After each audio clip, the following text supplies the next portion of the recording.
প্রধান অতিথি, যিনি সারা বাংলাদেশের মানুষকে আজকে গণতন্ত্রের পক্ষে ঐক্যবদ্ধ করেছেন, এই তরুণদেরকে যারা তিনি ঐক্যবদ্ধ করেছেন, সেই তারেক রহমান, বিএনপির অ্যাক্টিং চেয়ারম্যান তারেক রহমান, আমার সহকর্মী নেতৃবৃন্দ, আমার সামনের তরুণ তরুণী ভাই ও বোনেরা, আসসালামু আলাইকুম। আপনাদের এই তারুণ্যের সমাবেশের উচ্ছ্বাস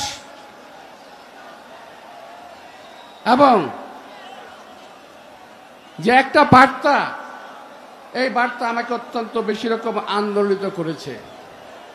এই কারণে যে এই বয়সটা একদিন আমাদেরও ছিল। এই বয়সে, আপনাদের বয়সে এরশাদের সঙ্গে ফাইট দিয়ে, হাসিনার সঙ্গে যুদ্ধ করে দেশনেত্রী বেগম খালেদাকে আমরা তিনবার প্রধানমন্ত্রী নির্বাচিত করেছিলাম। এরাই ছিল তরুণ, আমরা ছিলাম তখন তরুণ। তো আপনারাই পারবেন, আমি বিশ্বাস করি। এই আমাদের অ্যাক্টিং চেয়ারম্যান তারেক রহমানের নেতৃত্বে বাংলাদেশের গণতন্ত্রকে পুনঃপ্রতিষ্ঠিত করতে, যারা আজকে প্রচণ্ড রৌদ্র সারাদিন, অতঃপর বৃষ্টি, এর মধ্যে থেকে আপনারা যারা রাজপথ থেকে সরে যান নাই, আপনাদের পক্ষে এটা সম্ভব বলে আমি বিশ্বাস করি। প্রিয় ভাইরা, আজকে এই তরুণদের মাঝে কয়েকটি কথা আমি বলতে চাই। যে এই যে সরকার, এই দেশের মানুষের আকাঙ্ক্ষিত একটি সরকার, এই দেশের গণমানুষের আস্থার একটি সরকার ছিল। কথাটা একটু বুঝে নেবেন সাংবাদিক ভাইরা, আস্থার প্রতীক ছিল এই সরকার। কিন্তু এই 9 মাসের কার্যক্রমে এই সরকারের কাছ থেকে আমরা কিছু পাই নাই, শুধু পেয়েছি অবজ্ঞা। এই দেশের মানুষকে এই দেশের সরকার, এই সরকার অবজ্ঞা করছে। একটু খেয়াল করে দেখবেন, এই সরকারের মধ্যে যারা আছে, আমি বলি এই সরকার একটি ঔপনিবেশিক সরকার। এই সরকারের মধ্যে যারা আছেন তাদের বেশিরভাগ, অর্থাৎ প্রায় 90% এই দেশের নাগরিক নয়।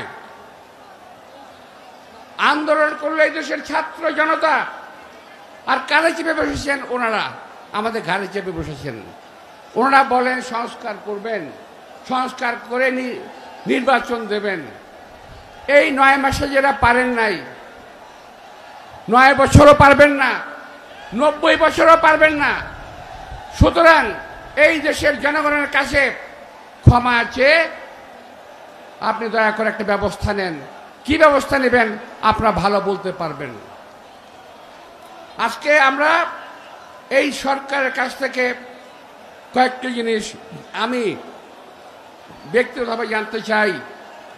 আমি অনেকদিন আগে প্রশ্ন করেছিলাম একটা মিটিংয়ে, সেন্ট মার্টিনের কি হলো, সেন্ট মার্টিনে কি হচ্ছে, সাজেকে কি হচ্ছে, এটা একটু এই সরকার আমাদের কাছে স্পষ্ট করুন। আজও সেটা করে নাই। তার মানে আমাদের দেশের একটি অংশ আজকে আমরা সেখানে আমাদের অধিকার প্রতিষ্ঠিত করতে পারি না। আজকে কথা হচ্ছে করিডোর নিয়ে। করিডোরের লাভ কি, লোকসান কি, এটা দেখার আমার দরকার নাই। আমরা যেমন ছিলাম তেমনি থাকতে চাই, এর বেশি কিছু আমাদের দাবি নাই। করিডোরে কোনো প্রশ্নই আসে না। আবার নিউ মোরিং পোর্ট দিয়ে দিচ্ছেন। উনি বলছেন ভালো লোকের হাতে ভালো জিনিসটি দিতে হবে। তো এখন যারা অভিজ্ঞ ডিপি ওয়ার্ল্ড নিয়ে আসতেছেন, আমরা কি বুঝি না এরা কারা? আমরা বুঝি Saint Martin Sajek, corridor, DP World, আপনার স্টারলিং, আমরা বুঝি আপনি কি করতে চাচ্ছেন। এই দেশের মানুষকে বোকা ভাববেন না, এই দেশের মানুষ বোকা নয়। স্টারলিং ছাড়া আমরা চলেছি এতদিন, ওয়াইফাই ছাড়াও চলেছি, দেশ ভালোই ছিল। এখন স্টারলিং আনছেন কার জন্য? আনছেন ওই আরাকান আর্মির জন্য। করিডোর কার জন্য? এখান দিয়ে আরাকান আর্মির মাল মশলা যাবে। সেন্ট মার্টিন কার জন্য? বিদেশি কোন সেবাদাসদের হাতে তুলে দেওয়ার জন্য।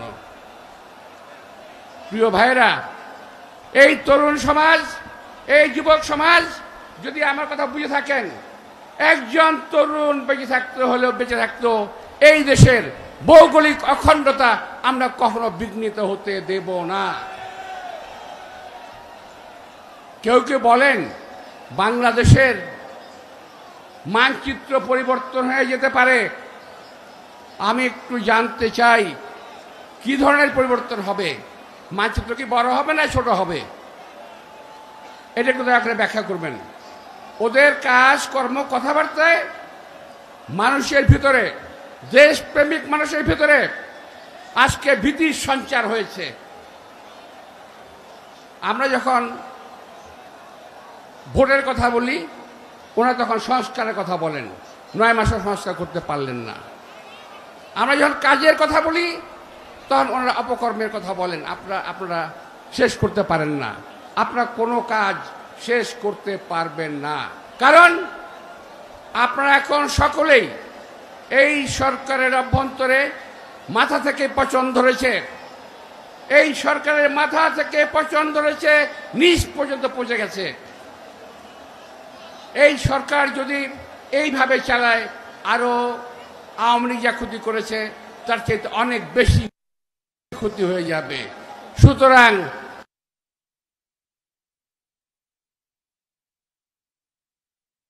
নির্বাচন অবশ্যই দরকার। নির্বাচনে যে কোনো দল আসুক, একটা নির্বাচিত সরকারের হাতে এই দেশের স্বাধীনতা, সার্বভৌমত্ব, ভৌগোলিক অখণ্ডতা নিরাপদ থাকবে বলে আমি বিশ্বাস করি। আমার প্রিয় তরুণ ভাইরা, আমি আগেই বলেছি, আপনাদের বয়স একটা ছিল, আপনাদের বয়সের সময় আমরা মুক্তিযুদ্ধ করেছি, আপনাদের বয়সে আমরা বিএনপিকে বারবার ক্ষমতায় এনেছি।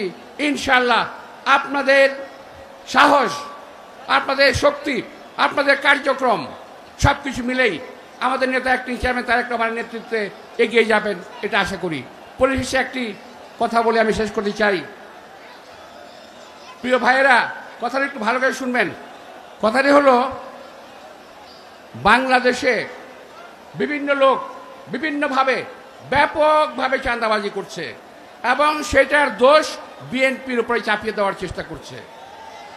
আপনারা খেয়াল রাখবেন, এই ধরনের কাজকর্ম যারা করে তাদেরকে অবশ্যই প্রতিহত করতে হবে। এরা বিএনপির দুর্নাম করছে ইচ্ছাকৃতভাবে। আমরা তো আগেই বলেছি, যারা চাঁদাবাজি করে পুলিশ কেন ওদেরকে ধরে না, আমরা জানতে চাই।